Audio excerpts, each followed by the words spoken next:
চার ঋতুর দেশ অস্ট্রেলিয়া। দেশটির ৩৫ ভাগ মরুভূমি বেষ্টিত হলেও প্রতিটি বড় শহরই গড়ে উঠেছে সবুজ শ্যামল প্রকৃতির পাশে। পৃথিবীর অন্যতম সুন্দর এই দেশ বসন্তকালে অপার্থিব সৌন্দর্যে ছেয়ে যায়। পুরো অস্ট্রেলিয়া যেন পরিণত হয় সাজানো একটি ফুলের বাগানে।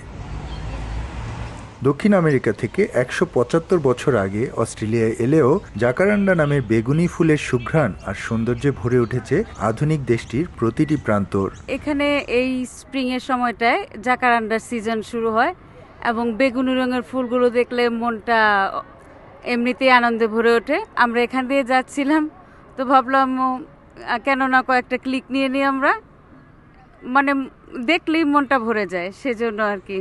এটা খুব সুন্দর, এটা একটা ফেমাস একটা পার্ক। আজকে ডে অফ হয়ে গেল তো ভাবলাম যে ঘুরে আসি। বাসার পাশেই জাকারান্ডা দেখতে আসলাম, ওয়াকিং ডিস্টেন্সই।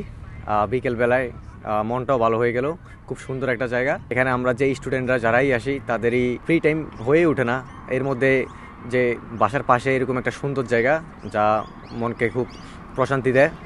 এটা খুবই মূল্যবান মনে করি প্রতিটি স্টুডেন্টদের জন্য। আমি জাতিগতভাবে অস্ট্রেলিয়ানদের মতো বাংলাদেশিরাও সৌন্দর্য পূজারী। স্বাস্থ্য সচেতনতার দৃষ্টান্ত হিসেবে অস্ট্রেলিয়ার প্রতিটি আবাসিক এলাকায় বাধ্যতামূলকভাবে একটি পার্ক রয়েছে। প্রবাসী বাংলাদেশিরা অনেকেই অবসরে ঘুরতে ঘরের পাশে এসব পার্কে আসেন। কেউ আসেন প্রিয়জনের সাথে সময় কাটাতে, কেউ বা আসে একাকিত্ব ঘোচাতে।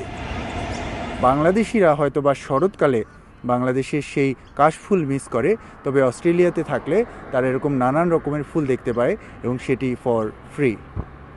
S M Aminul Rubel, Somoy Sangbad, Australia.